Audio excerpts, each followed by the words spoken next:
Earth, a Love Story. Written and read by Robin Lassiter.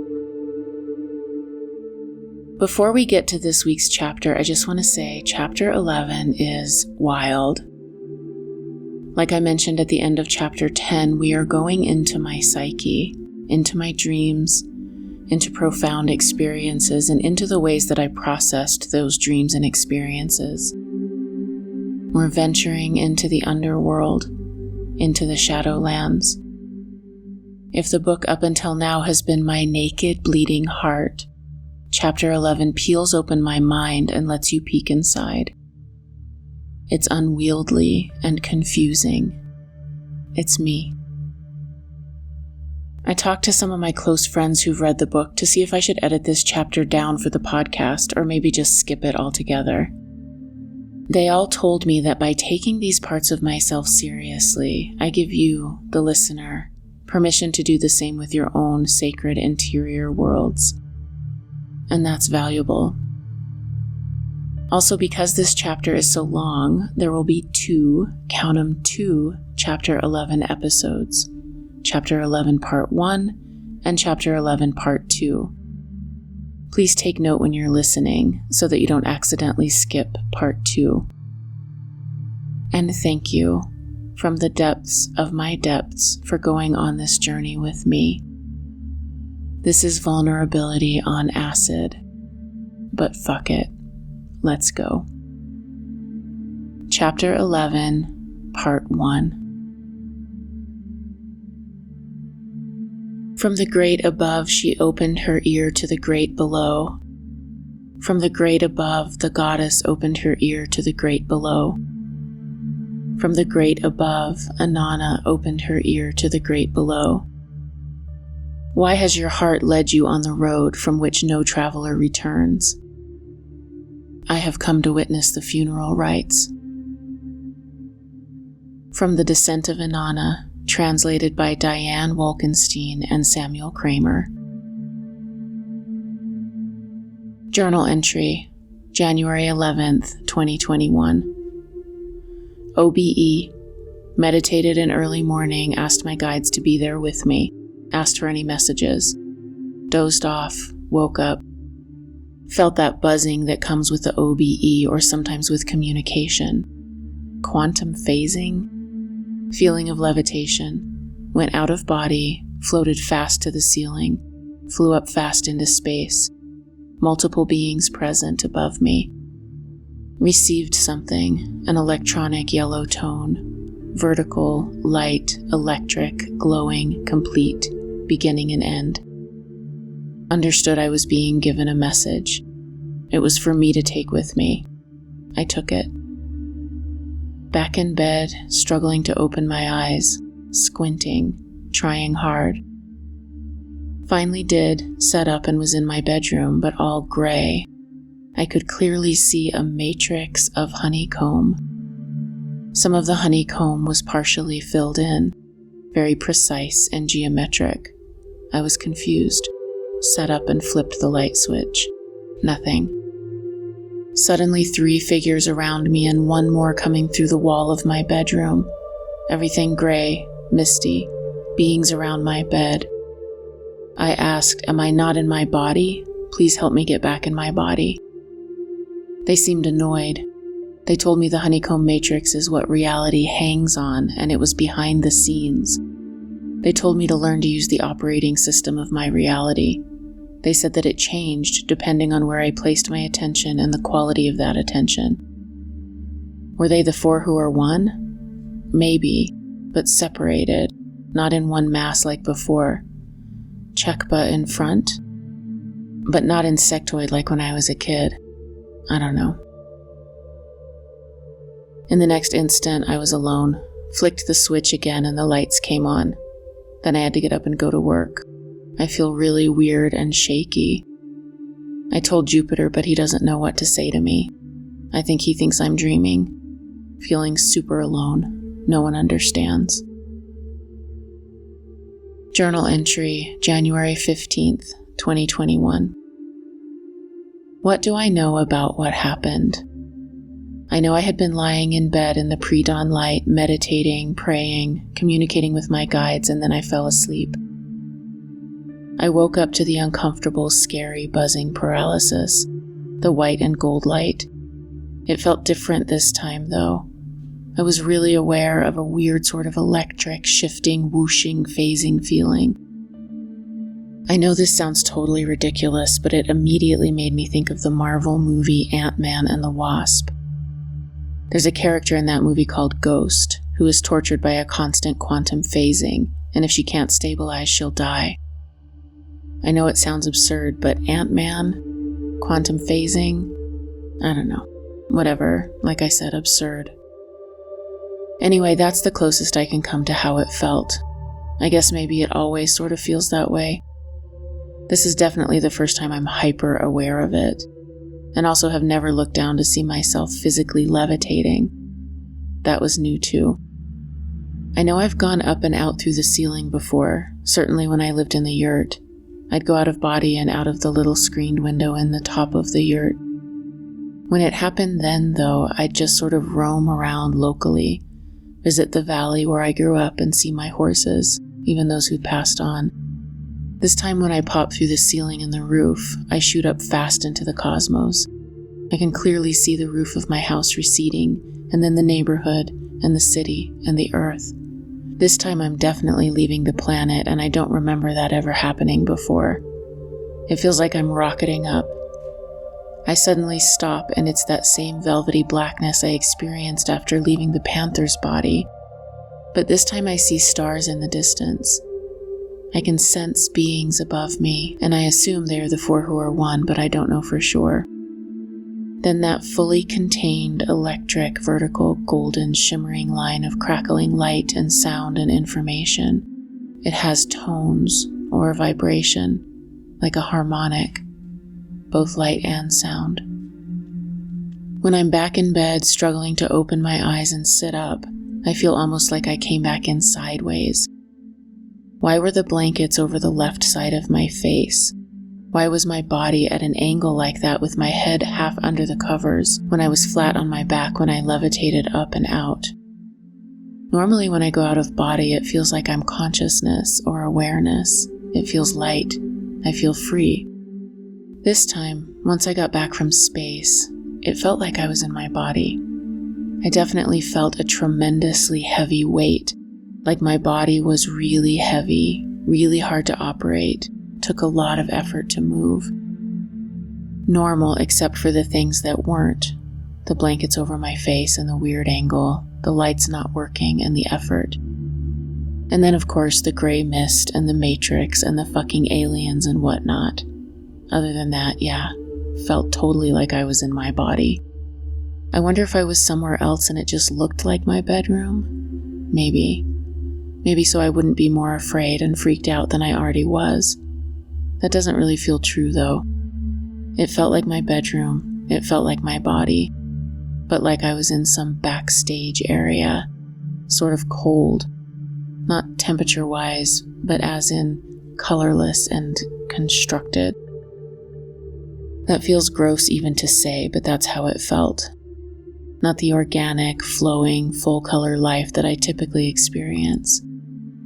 Instead, the hard steel girders and beams of reality that apparently exist behind the scenes. Functional, sterile. I cringe away from that sterility, but then there is the honeycomb matrix itself, a symbol so deeply and personally meaningful, earthy, organic in the sense that it is a natural structure made by my favorite, bees. And it almost feels comforting, contrasted with the experience of the constructed, cold, gray, behind the world. So apparently this place that is the structure of reality as I know it is malleable. It responds to, quote, where I place my attention and the quality of my attention. I remember them saying that really clearly. It feels similar to when the purple-robed woman told me that unless all of the bodies are relatively close in frequency, you can't move into a new paradigm. The physical body won't survive. I got that information a decade ago, and the truth it contains is still with me, unfolding as my understanding unfolds. This behind-the-scenes honeycomb matrix feels similar. I imagine it will be a teaching I learn from throughout my lifetime. Learn to use the operating system of my reality, they said. Are they talking about manifestation? Where I place my attention and the quality of it. That makes me nervous because of my history with the just think happy thoughts and your life will be great, and if it's not, you're not trying hard enough brand of spirituality. In response to having my guides show up in physical form, to being shown this incredible place, this backstage of our reality, I can only think to say, brilliantly, am I not in my body? Please help me get back in my body. Those are the only words that I said to them, and then they were gone as quickly as they'd come. I got the sense that they were disappointed in me, that it took a lot of effort to make this happen and I wasn't ready. Must remember to ask better questions next time. I googled honeycomb matrix quantum phasing because somehow that all seemed to be connected. I found articles from physicists, but they may as well have been in a different language. Theoretical studies on the quantum phase transitions of spinor Bose systems and honeycomb lattice are less explored. The frustrated XY model on the honeycomb lattice has drawn lots of attention because of the potential emergence of chiral spin liquid. No damn idea what any of that means or what to do with it if I did. I am a frustrated XY model on the honeycomb lattice. Don't look at my chiral spin liquid emerging. It's embarrassing. Journal entry, March 14th, 2021. Dream. I'm with many other women. They feel like my sisters and also like versions of me. They are the initiated and uninitiated, the handless, wounded maidens, the mothers, the crones. My blood sister is there and a myriad of other sisters I've known in my life. Real and archetypal, faces flashing. It's like a prism, collapsing over and over into itself. Finally, it is one single woman who contains them all. I follow her. I am a barefoot child tugging at her skirt. Hey, I whisper. I was thinking, since we're all here. She looks down at me. She's tall and calm. Her face is the face of every woman. Her eyes are clear, gray, brown, green, blue, hazel, clear again. There's a faded blue crescent moon tattooed on her forehead. Her skin is soft, bare arms earthy brown, lean and muscled, snakes tattooed around her wrists. She is carrying wood to lay into a deep pit dug into the ground. She looks at me, not smiling, present, and waits for me to finish speaking. I'm nervous. I was thinking, I say, that maybe we could do ceremony together. A ritual. Burn wood and herbs and speak a wish into the smoke. You know, since we're all here. She turns and kneels and places weathered gray sticks into the pit, crossing the pieces so that they form a star. Her face is changing. She is shifting from the maiden to the mother, and now she is an old woman, the crone. Then there is a beard covering her cheeks and chin. She speaks to me with a multitude of voices. The mother is tired of your ceremony. It is drivel, small talk. It is hollow and false. Your smoke has no substance. I'm shocked and hurt. I can see my own face. I am wearing heavy, smeared makeup, mascara running down my cheeks, red lipstick messy on my mouth, and a fake beard pasted crooked onto my chin.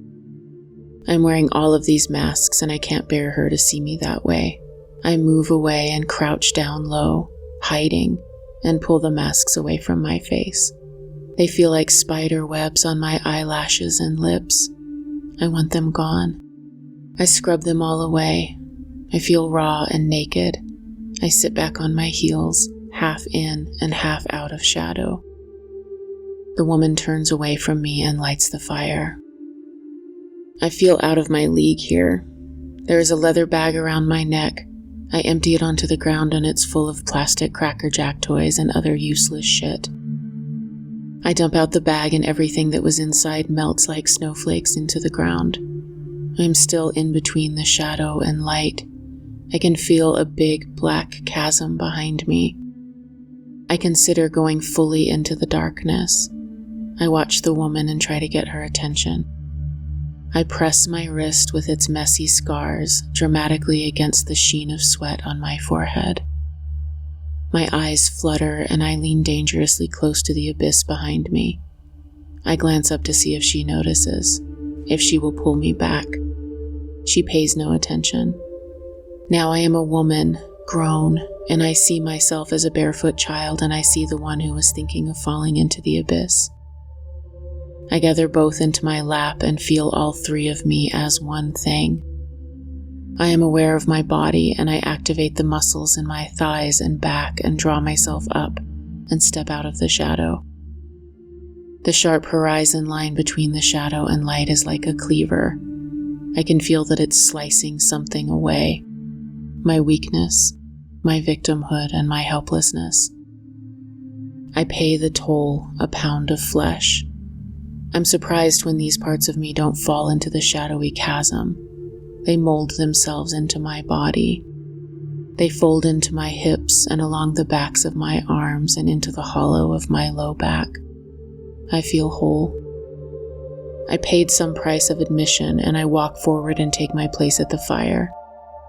The woman tumbles into her separate parts and now many women, all of them my sisters, are standing with me.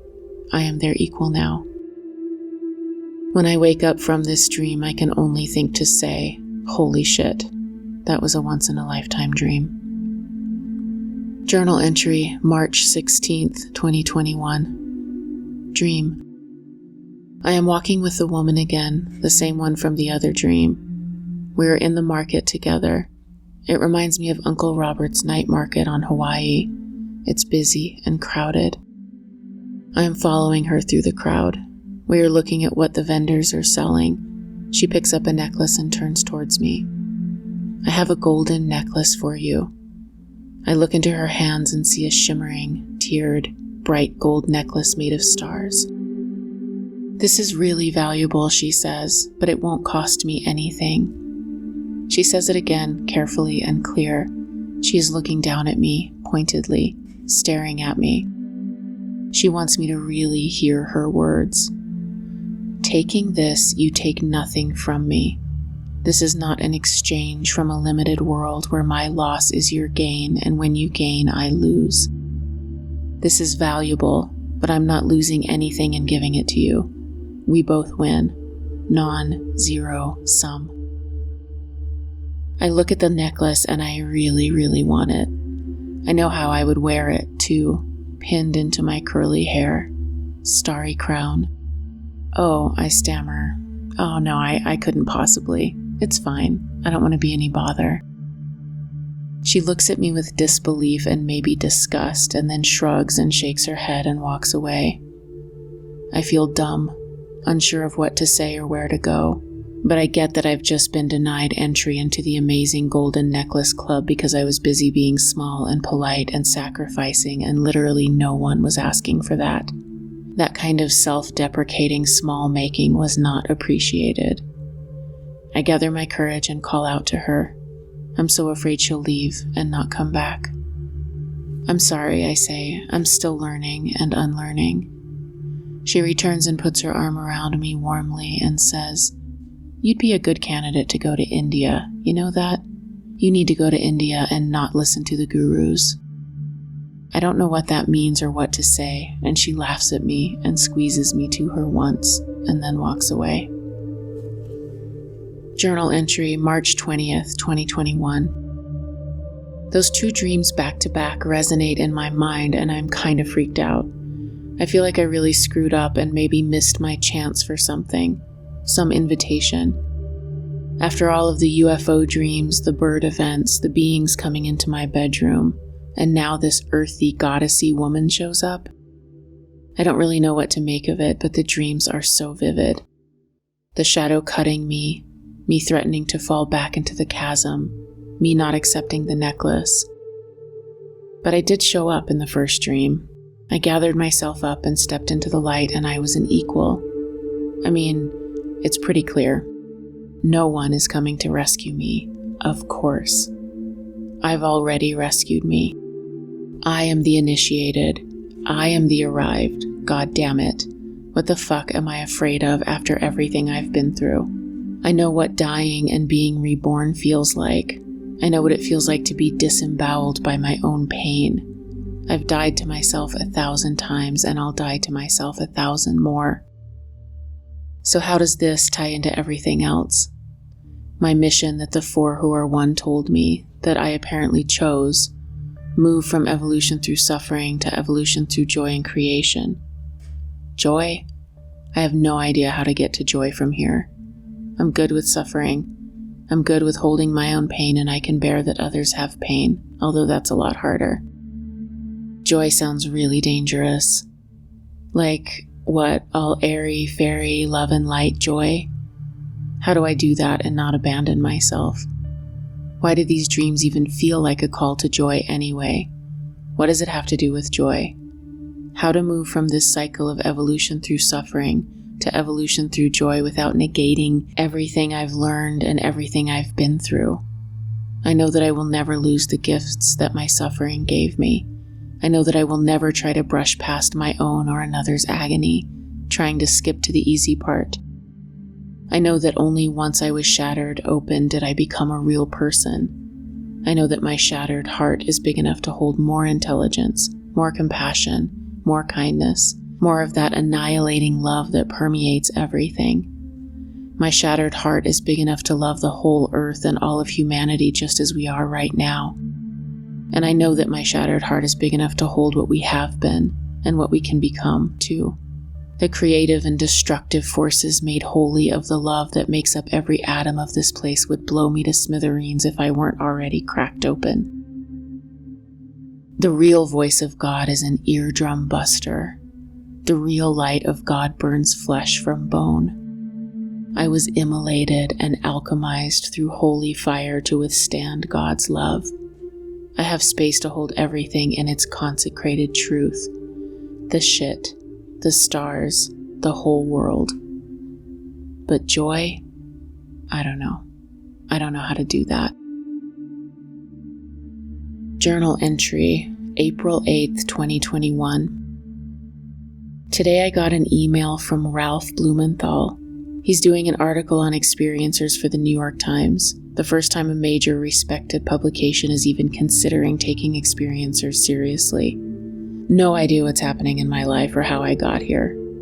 This all feels constructed, and I'm terrified. I guess the Pentagon is planning on releasing a report on what they know about UFOs, UAPs, whatever. They are releasing a report this summer. Ralph and Leslie Kane wrote an article in 2017 for the Times that there was a black budget for an advanced aerospace threat identification program. Now he's pitching a story about experiencers to the Times, and just published a book about John Mack. 6 months ago, I didn't know any of these names or that any of this existed. Now Ralph wants to interview me. What the fuck is my life? Journal entry, May 4th, 2021. I've started writing down all of my dreams, even if I can only remember bits. It's making me more conscious during dreaming sleep. I feel like I dreamed a lot last night, but can only remember giant blue and black, gray crabs walking up out of the water towards me. Strong flash of that, and then nothing. Dream journal, May 5th, 2021. I dreamed that I would be able to travel in a sphere or an orb, and that's how I could communicate with the four who are one. Dream journal, May 6, 2021. I dreamed I was near where the yurt had been, interacting with a visitor, human-like but felt other. Couldn't convey what I wanted to say, but then remembered I'd written a book. I was happy to be able to tell him that, like I hadn't been slacking. See? I did it. Here it is. Dream journal, May 7th, 2021. Dreamed I was in a cheap hotel, My dad had accidentally taken someone else's coat. The people came to get it. They had a young baby and they pushed his head through a circular hole in the door. I was appalled. A tiny infant boy. He was so vulnerable and they pushed his head through that hole. I gave them the coat back and then chased after them to try to get the baby. Tomorrow Stuart is regressing me to the event in my childhood when Ant-Man first showed up, or the first time I can remember anyway. I'm nervous but excited. I'm afraid I'll find out that I was part of a hybrid program or something, because of the other things I can't remember that I've never told anyone. The sexual stuff. I'm really nervous, but I trust Stuart. What follows is a hypnotic regression to explore childhood experience with Ant-Man, May 7th, 2021. Where are you? Outside my childhood home, 4 years old, watching myself interact with Ant-Man. I'm watching us from a distance. We're standing and looking at each other. I understand that this image he presents is not his true self. What is his true self? I can see the blue light that's coming out from the joints between the pieces of his exoskeleton, and that blue light is who he really is. And I've seen him before. I know him. I know a lot about him. He's kind of like my brother. He's one of the guides I met on the planet. Which planet? Deneb by Cygnus. How do you feel in your body? I'm just sort of confused why he woke me up and brought me downstairs. He just wants to check on me, but it's also like a joke. A nudge to say hello. Like, can you believe we're doing this? This ridiculousness is wild. But he doesn't understand that I'm 4, but he came to joke about it. He has a sense of humor. What are his other qualities? He's serious about his work. It's a big adventure, but serious. It's important. He's honorable. What is his work? What are they doing? I can see top down but not above, but there's a big change happening. I don't want to say it. It has to do with really big cycles of time, and it's just what you think it would be. It's just a little point of creation here, and everyone's trying to become something. We keep trying to click into some blueprint and we keep messing it up, but it's also fine. Lemuria is the thing I don't want to say. That's where all the blue ships are from. Lemuria. They are from Lemuria. Why are you resistant to knowing about it? Why does it matter now? I don't want to know about it because there was a big fall. I don't want to feel the depth of my grief around it. I won't feel it. I think that's where all my grief comes from. It could have been so beautiful here, but we keep going the other way. We keep wanting to cut off a big part of ourselves and then we fall. I don't know what to do about it. I won't look at it. How is the grief affecting you? When I came here, there were 2 big paths.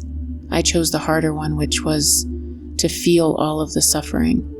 So it's been my vehicle to learn. I didn't know that's where it was coming from, and I don't remember how and when I chose the path. How do we mess it up?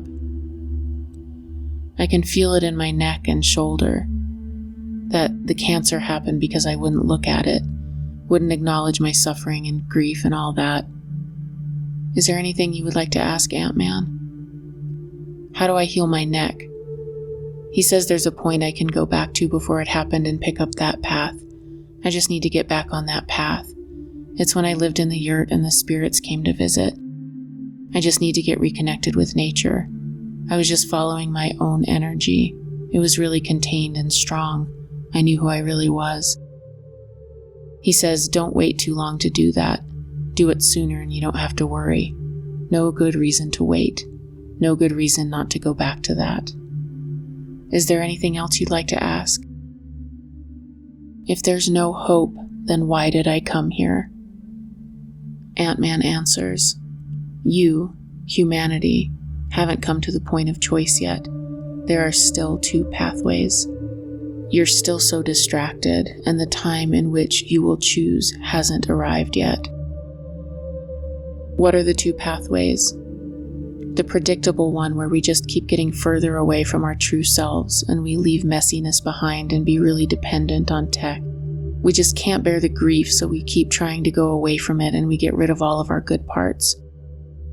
The other path is we think we have to die, get rid of most people, get rid of comfort and ease, go back to living in tribes, but that's not it. We bear the agony of life, and it makes us love each other. We don't know that's an option. Asking Ant-Man, what should Robin do to get towards the other path? Go back to the template of nature, but don't hide. Don't disappear. Don't just live in your own little bubble. Go back to that template and show people. I want to ask, do I have to have any loyalty to where I came from, to this other planet and that system? You can do whatever you want. I want to be a part of this big change that's happening here, the whole system here. It's like all the way down to an individual, the personalities, up into society and culture. We're a tiny spark of something in this big consciousness that's way above everything.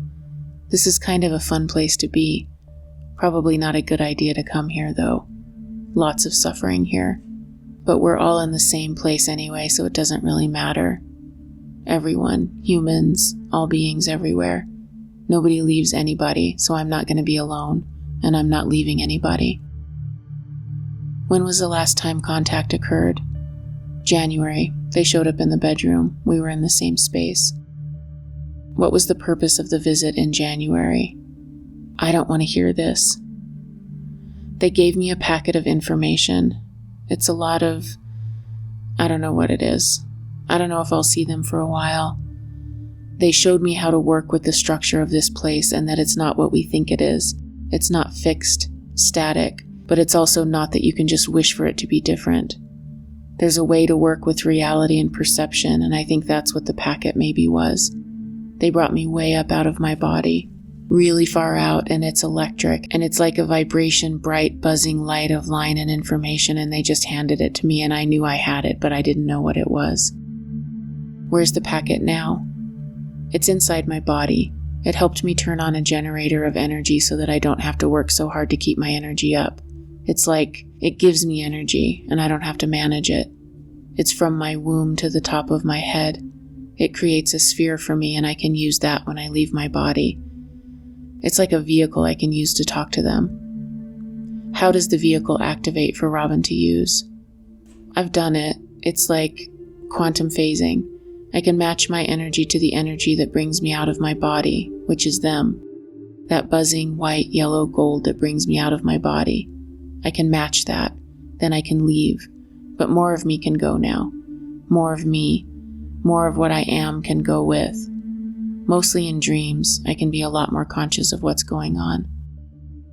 How can Robin improve her mastery of that vehicle?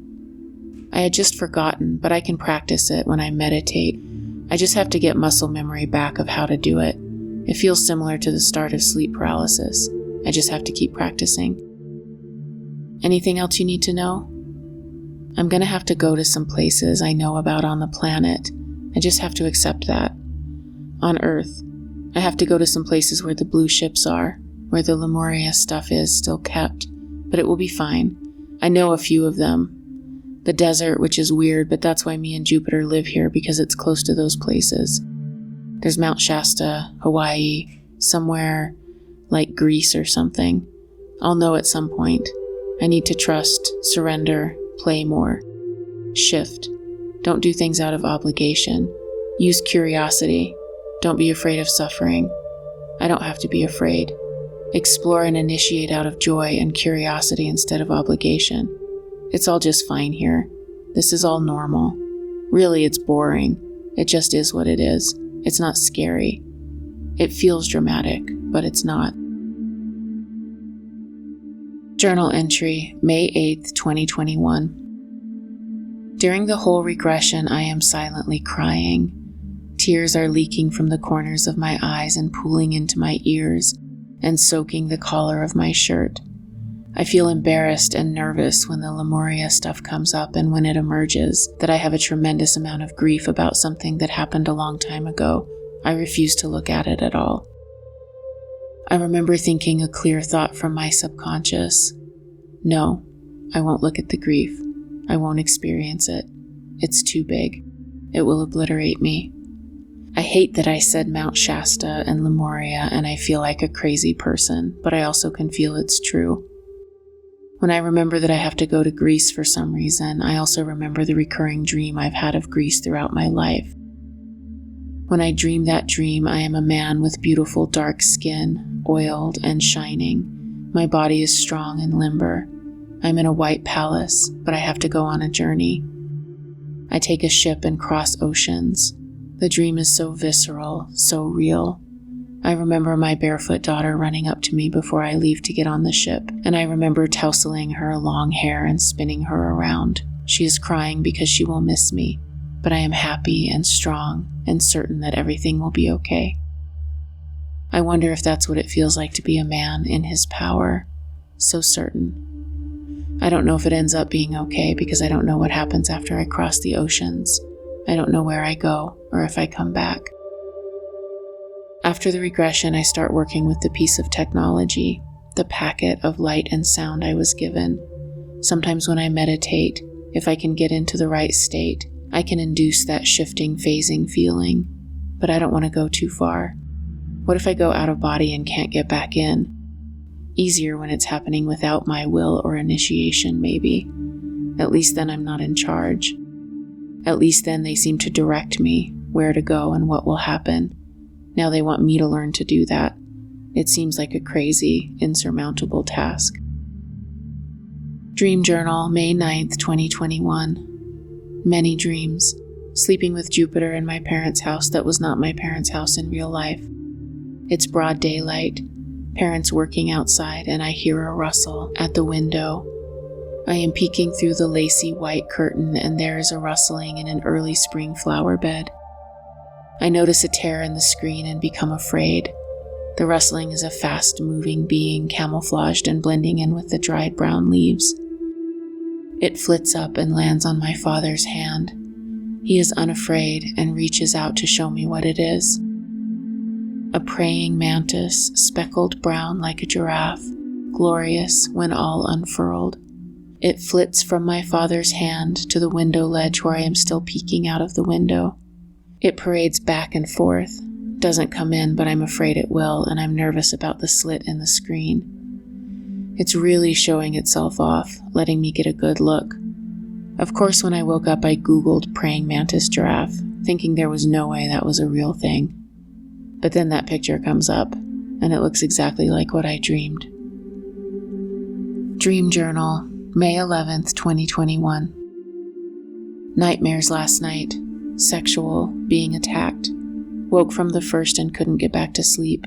Finally did and had another nightmare, the same. Ineffectually fighting off a long-haired blonde guy trying to attack/rape me. My sister was there, but she left me to go find someone to complain about this guy stalking and attacking me. She came back and he was gone. Went into a new dream and my sister came with me. Now I was in training, like alien school again, and she watched me as I turned a TV off and on with my mind. But it was actually more like with my energy or will. A teaching that reality isn't affected solely by the mind. It's a whole body deal. I could flex my intention toward the TV and easily turn it on and off. The TV was an older model, so every time it went on and off there was a flash and you could feel the static electricity in the air. In the dream, I'm asking my sister over and over, "Can you believe I can do this?" Dream Journal, May 14th, 2021. Nightmare again. Fighting a big man, dangerous, whose goal was to obliterate me. I could keep him down, keep him unconscious, but it was relentless. I would use all of my strength to hit him, with a rake handle, with a hoe, and he would go down, but only long enough for me to gather myself again for the next blow, so it was exhausting. It felt like a distillation of some other nightmares I've had, coming down to the fact that all my energy is spent keeping whoever this is at bay. This man was almost a giant, white blonde hair like Bolvin in the 13th Warrior, a Viking. Woke up exhausted. Dream Journal, May 21st, 2021. Last night I dreamed God was a woman, and then woke up and wrote this poem about it. Last night as I was praying, laying wrought, weaving around myself a spell, creating space, drinking grief from the holy well, warp and weft on my loom, building my own little womb where I can finish becoming. Let me be safe so I can do the work I came to do.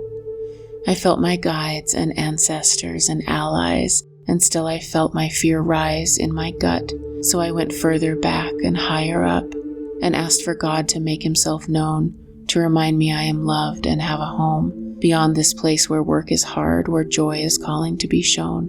I finally drifted off to sleep and dreamed that God was a woman, and thought, no, that can't be.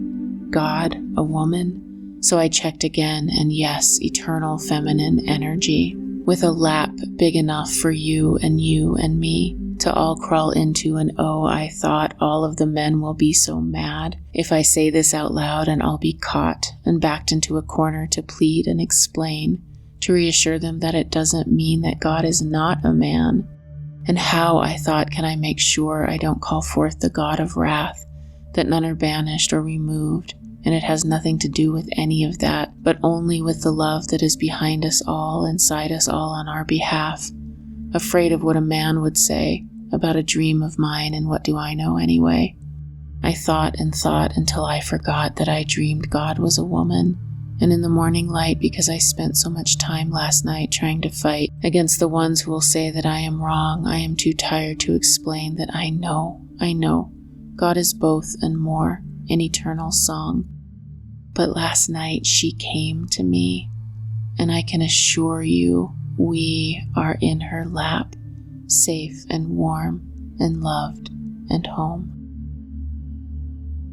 I shared that poem on my socials, and a guy commented unironically, "That's not true. God is not a woman. He's a man. I believe in the Bible." Can you imagine someone rolling their eyes so hard that they break their neck and their head falls off and they die, South Park animation style?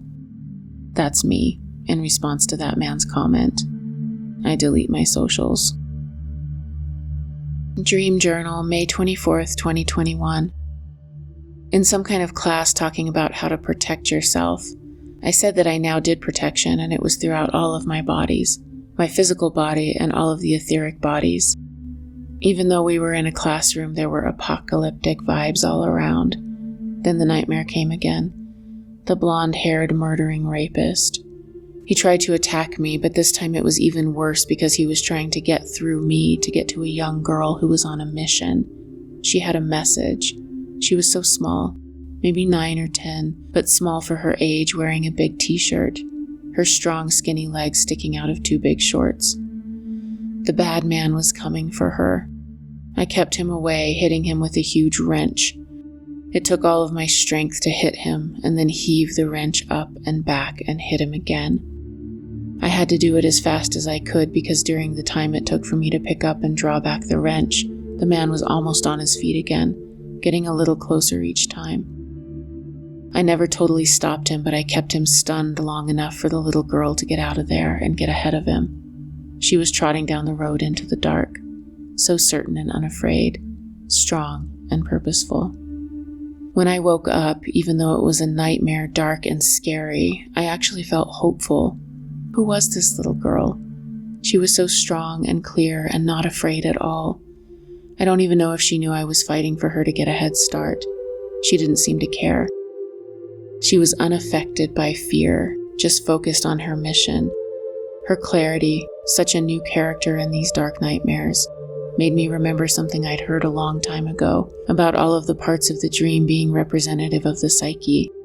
So instead of simply being attacked by a dark external force, I wondered if these elements of the dream were part of my psyche. In that case, what am I trying so hard to keep down? What is trying so hard to obliterate me? To come forward, to take over and be seen? Why am I fighting him so hard? Who is he? What part of him is me? Is he really dangerous? Or is it possible that he is part of me struggling to emerge, and he's going to change things, and that terrifies me? Who's the little girl? Seems like, despite it all, she's going on the mission anyway. I pulled out my copy of Women Who Run with the Wolves, remembering that Clarissa Pinkola Estes wrote about the dark man dream. I don't think I'd cracked that book since college, but I remembered the Dark Man dream because my sister and I had both had those dreams all throughout childhood. In Women Who Run with the Wolves, CPE says it's extremely common for women to have these dreams, and it has to do with signaling that there is a captive part of the psyche that is about to be freed. The Dark Man shows up when external circumstances are unsafe, or soul strangling, or when there's too much ennui, or when she knows she needs to step into a big change in life and is resisting. The dream comes from the depths to spur action and give a focal point to struggle against. I find this fascinating. Since I've been recording my dreams, the Dark Man has appeared over and over again. I've been fighting him with all my strength and can only keep him at bay long enough to gather momentum for the next blow. And then last night, this fearless, bright little girl shows up with a mission and a task, and she was the one the Dark Man had in his sights. She was certain and purposeful, while I was terrified on her behalf. I fought to protect her and she got a head start. Overall, a good omen, I think. Journal entry, May 27th, 2021. I have COVID, and last night while I was in a full-on fever state, I became totally lucid and aware while in deep, dreamless sleep. My consciousness just popped into full presence. The message loud and clear was to use only present tense languaging. That is the way to, quote, manifest, for lack of a better word. The way to create and choose is in the now, fully. It was maybe the most conscious and present I have ever been, and the feeling lingered this morning. The only expression in that state of awareness was I am. There was nothing outside of that awareness. I've heard people talk about I am and what that means, but now I have experienced it. I am because that was the only thing there was. I knew from that place I could just focus and have whatever I wanted, but I wanted absolutely nothing because I was completely full and needless. When I woke up, I spontaneously spoke I am now over and over during my breathing practice because that was the only thing that existed in my mind. Those were the only 3 words that could possibly be, because they were the only words that were true. The words themselves held so much power. The words drew me back into the state of clarity and presence. Language fails during manifestation because it is contained in time. If I say, I want money, or I want health, I am immediately creating a timeline that includes a future, and that isn't how manifestation works. It only works in the timeless now, where you don't want anything, but you can have everything. Paradox. I experienced it though. It's in me now. I am now. Dream Journal, June 10th, 2021. I had long, involved dreams I can't remember, except for swarms of UFOs coming down from a starry sky, and me, elated. Dream Journal, June 17th, 2021. Dreamed I was falling into deep, deep soil, so soft and absolutely no resistance, nothing to push against. It was like trying to push against silken air. I fell into it completely covered and became instantly alert and present. I wasn't afraid, but I made a plan to try and free myself. I wasn't sure if it would work because there was nothing to hold on to. Nothing to brace myself against, only soft, soft soil. I should have been terrified because I was under the ground, totally covered, but I was not afraid to die if I couldn't get out. I didn't panic. Journal entry, June 26, 2021. Meditated this morning and Saint Germain appeared, the violet flame. I am presence all connected. Behind him were Chekba, Ant-Man, and a mantis being. Saint Germain said it was okay that I wasn't ready before, referencing the I am experience I had during COVID. He said, God's love is always available and abundant. Compassion is the correct work, and I will work with you. Then the mantis being stepped forward and said, you will channel me. I said, no fucking way, not without lots of proof. I asked Chekba if he knew this guy. I was shown this was a new relationship formed between this mantis being and Chekba, and it was because of me.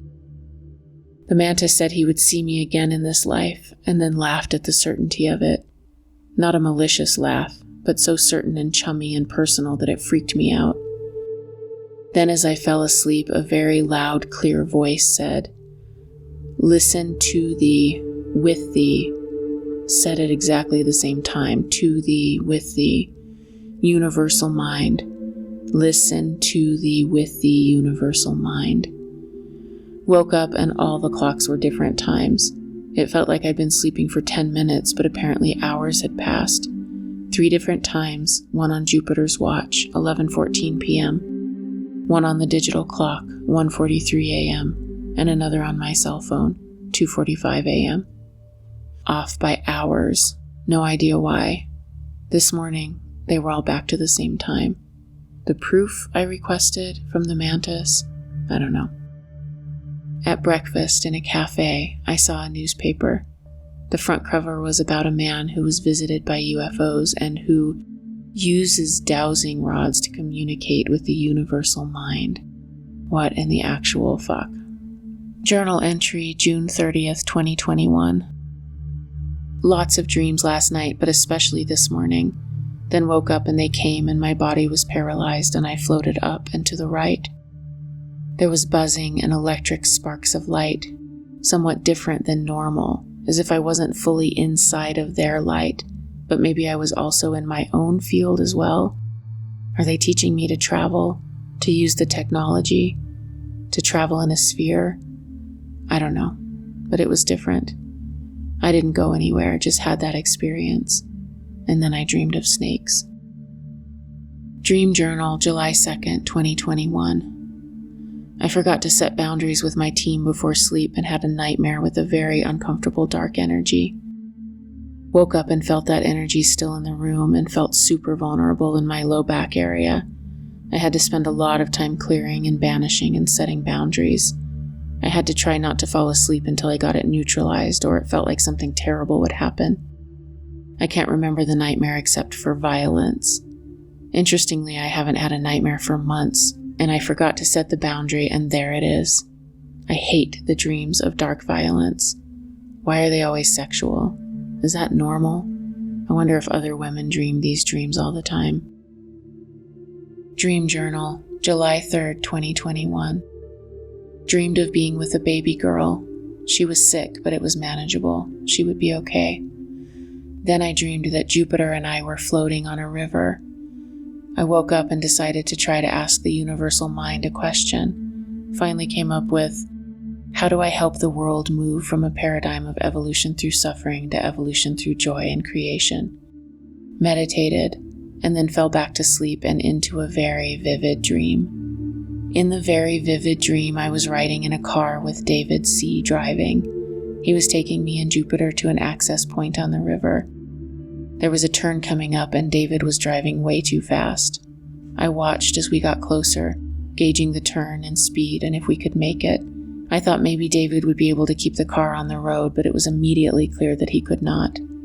Just before we crashed, David let go of the wheel, turned to look at me and said, "The Bardo doesn't exist anymore."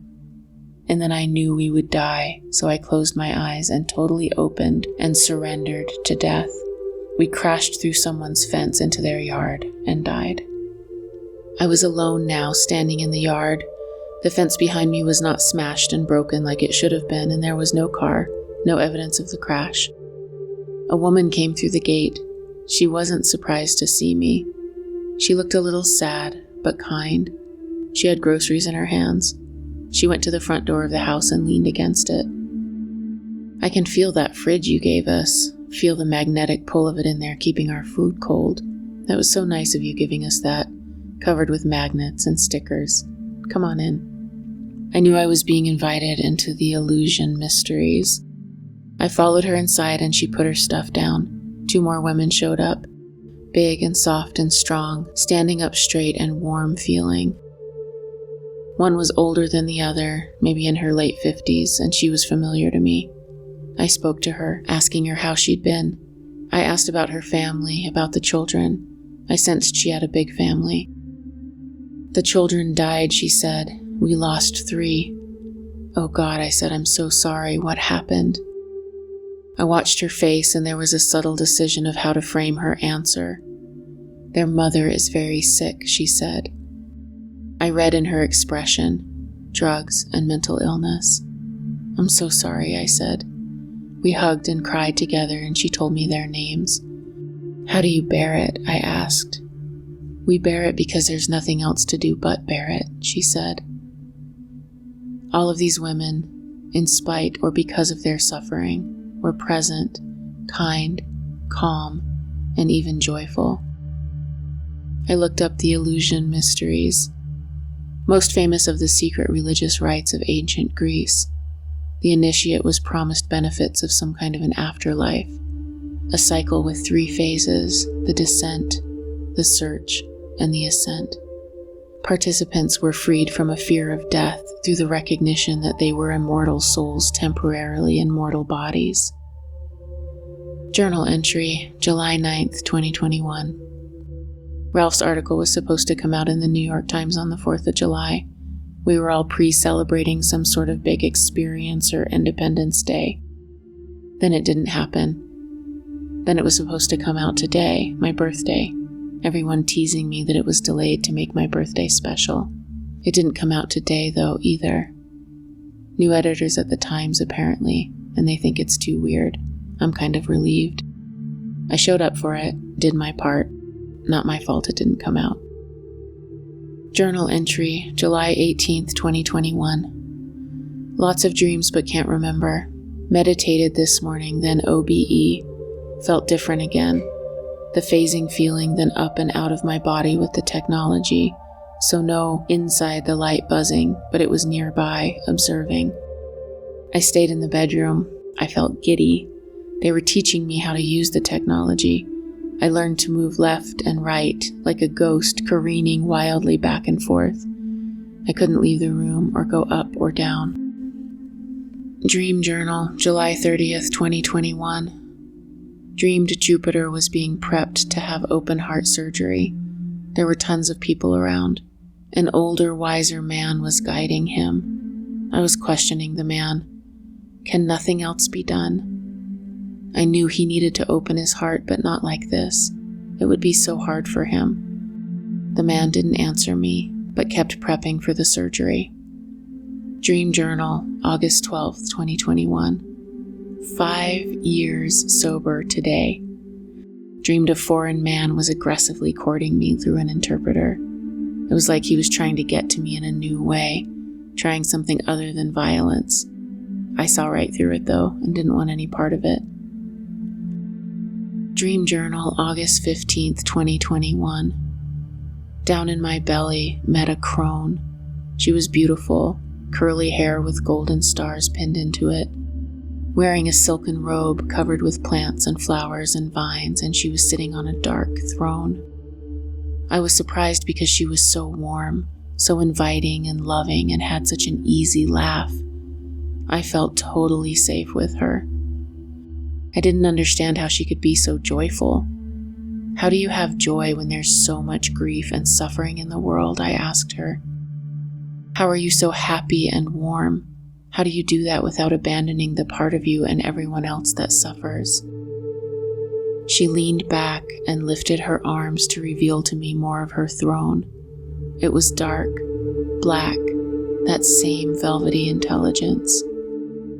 Her eyes sparkled, wise and kind and tender and wry. Child, she said, I sit on a throne of suffering. Journal entry, August 19th, 2021. OBE this morning. Again, felt like I did it on my own with them nearby, but not doing it to or for me. I came up into the room and again could go left and right, and now also could go forward and back. I navigated my way around the bedroom, around the corner, into the bathroom. I came back into the bedroom and tried to leave, tried to go through the door and into the hallway, but was stopped. While I was trying to go through the door, though, it opened and my father walked in. I watched while he lay down on the ground and died. His body dissolved into the floor and was replaced by fresh green vegetation. Then he got up and walked back out the door. Over on my bed was Jupiter's mom. She was dying, and I sat with her and helped her through her death. Then my mom. She was frail and tiny and weighed nothing. I lifted her and carried her to the bed, and she died as well.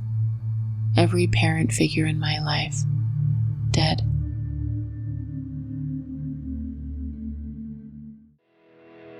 For more information or to schedule a one-on-one session with me, visit honeyheart.org.